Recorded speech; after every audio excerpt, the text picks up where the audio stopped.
What's going on, guys?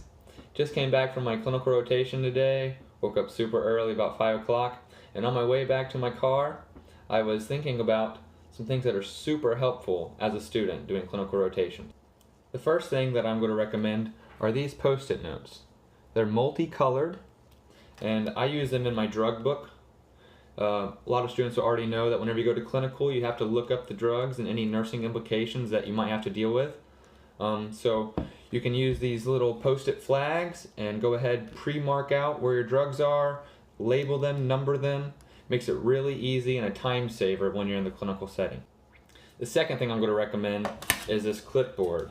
I'll link it down below. It's folding, has some really useful information on it, such as where to give an IM injection and pupil size, pain scale, some conversion charts. Really, really handy. Last thing I'm going to recommend is a compression sock. These are made by CopperFit. There's plenty of other brands out there. My school asks that we wear white socks, white shoes, white undershirt. So just make sure it's in compliance with your school's dress code. But compression socks, if you're not used to standing on your feet all day, which chances are as a student nurse you're really not, compression socks will make a real big difference in the way you feel at the end of the day. Okay, thank you so much for sticking around to the end. If you found any of these tips useful, please subscribe and hit the notification bell. Leave any questions you have down in the comment section below and I'll be sure to get back. Thank you.